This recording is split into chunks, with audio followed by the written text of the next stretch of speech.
Hi guys, welcome back. As you can see, the gear is pretty much together now. We've still got a few bits to do, but we're taking it to the trimmers today. At the end of the video, I'll do a walk around of everything that we've done. But yeah, carry on watching and you can see stage by stage what we've done to it so far.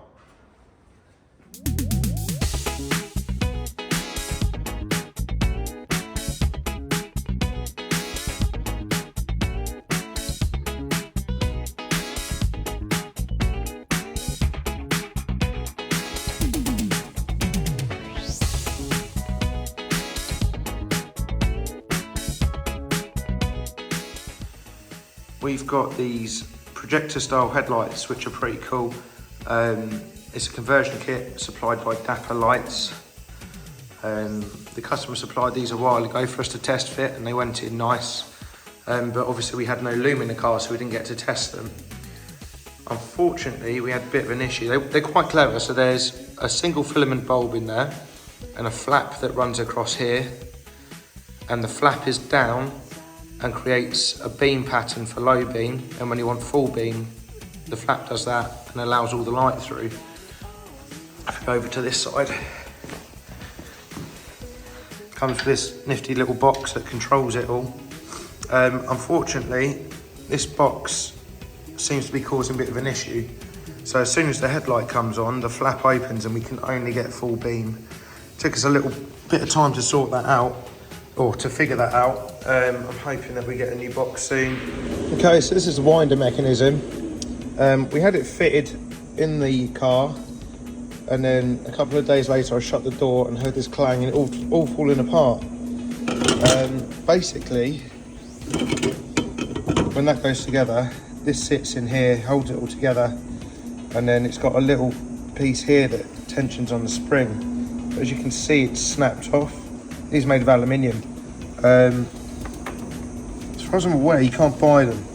So I had two made out of stainless steel. The aluminium ones are peened over. This holds it on the back. I'm going to do a couple of little tack welds just to hold that in place. And then we got a spare just in case the other one decides to fall apart.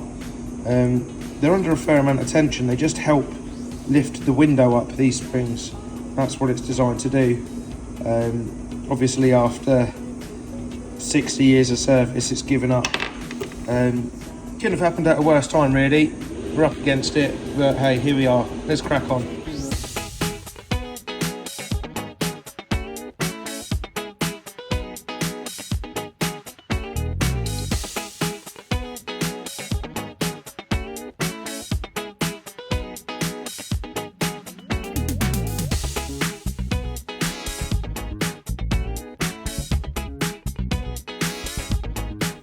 Okay, so this is the back of it now. Ones that you can see. That's essentially that piece. You see it's got straight edges on it to locate the plate, which then pushes against this. I'm slightly critical. Those flats should be maybe another couple of mil down, just so this sits nicely on this, slightly high. But actually it's working fine. That spring was extremely difficult to get on, but we got there in the end. I don't know how they do this stuff at the factory every day, but yeah, we've repaired this now, so it can now go back in the door and we can fit the glass.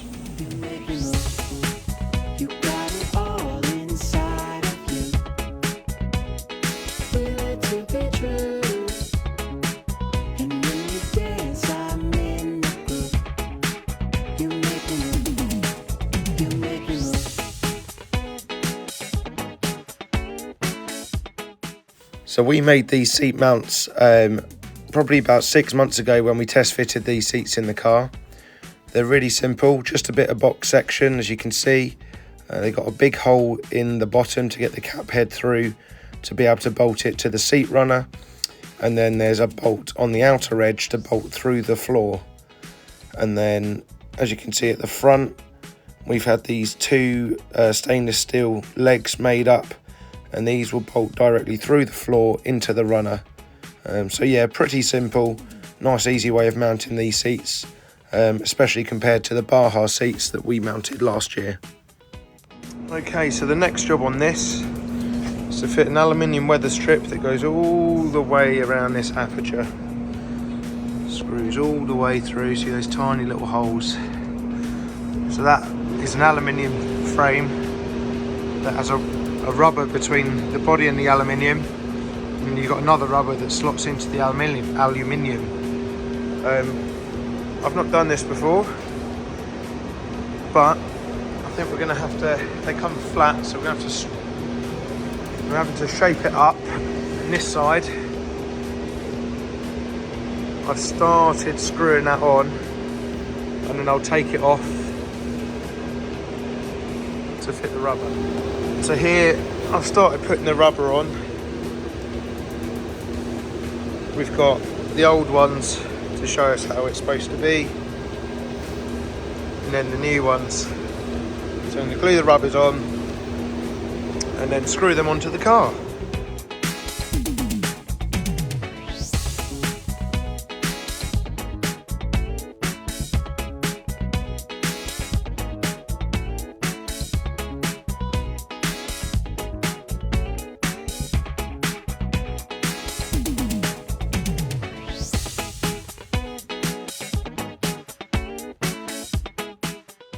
Okay, that's that side done.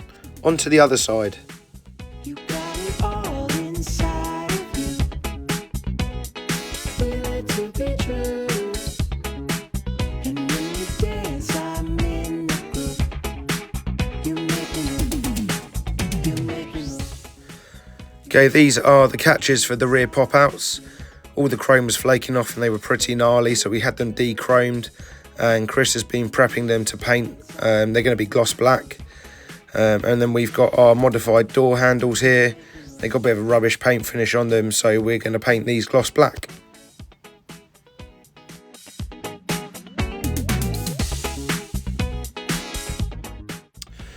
So we decided to have a bit of fun with the old Karmann Ghia badge, but all the other bits and pieces are now painted gloss black.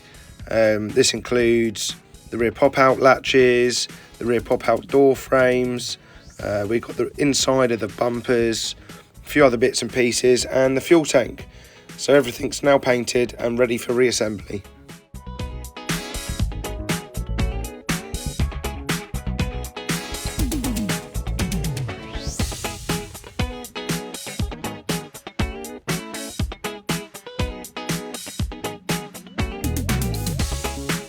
You got it all inside of you. Feel it to be true. And when you dance, I'm in the groove. You make me move. You make me move. You got it all inside of you. Feel it to be true. And when you dance, I'm in the groove. You make me move. Okay, so a quick rundown of what we've got here. Because we've moved the bulkhead back, as you can see, the bulkhead used to be here, so it's moved back about 6 inches. We only had room for a small battery, so we've gone for a small lithium ion that has high cranking amps, so good for starting, but not so high in amp hours, which shouldn't be a nightmare for this car. So yeah, hopefully that works. Then we've got the main engine ECU here. We've got 3 relays here, one for starting the car, one to power the injectors, and one to power the coils. We've got a fuse box here, which then feeds these, and then these 3 relays. We've got the fuel pump relay, high pressure fuel pump. That is triggered by the ECU, so only runs, well, it primes the car when you turn the ignition on, and then only runs when the engine's running. That also triggers a feeder pump at the front, and also triggers this relay, which feeds the charge cooler pump there, which still needs plumbing in. And then we've got a 3rd relay here, which powers the heated rear screen. The switch for the heated screen will be in a panel here. And then we've got this switch, which powers an LED light in the engine bay to backlight the engine. Earth bar here, we had all of the earths on one screw, but I thought that was a nicer option. and then a wideband controller here that basically we've got a lambda sensor that tells the ECU how rich or how lean it's running. So yeah, that's pretty much everything going on under here. It's taken a while to get to this stage, but we're all sorted now. On to the next bit. Okay, here I am reassembling the door handles. You have to be pretty careful not to scratch them, and it's quite tricky because they've got some fiddly little springs. But as long as you take your time and don't force things, it's absolutely fine.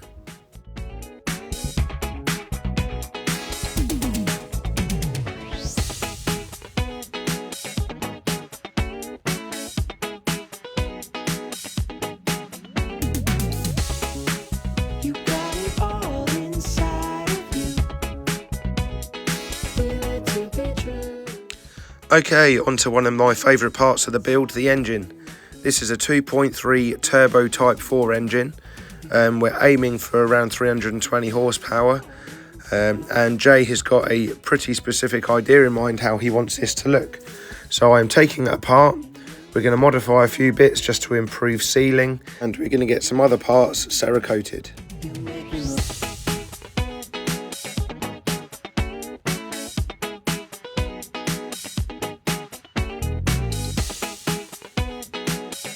So this is our throttle body for the Type 4 turbo engine. We've got these turbo hats, so you've got pressure coming in here, which is then within this plenum and forced down through the throttle body. Let's just take this apart. Now these are actually designed for carburetors. So they've got this opening here, and you've normally got your jet stacks sticking out of here. Now obviously if we're forcing air into here, because we're using this in a turbo application, the air's going to go straight back out here and there'll be no pressure at all. So we've got to block this off. So I've got this little bit of aluminium, cut this out, weld it in there, and then it'll be airtight. The other modification we're making is you've normally just got a paper gasket on here for carburetor use. We're going to groove these out for an O-ring. So we'll have two O-rings to properly seal it to there, just like on the back. So that's where it seats onto the inlet manifold. Right, let's get to it.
Let's get loaded up and delivered to the trimmer.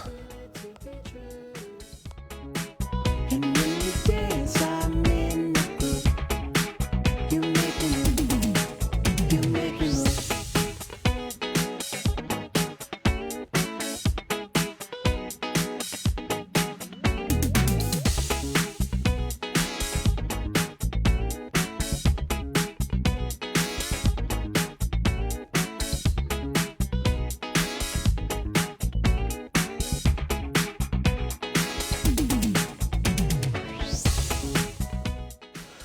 Okay, Dave the trimmer is going to be taking care of the inside of the gear. He's built a lot of well-known interiors and we know that he does a fantastic job. He carried out the retrim in the Baja that we built last year, so I can't wait to see what he does with the gear. That's us done for now in this video, but check back soon to check out the engine. Cheers!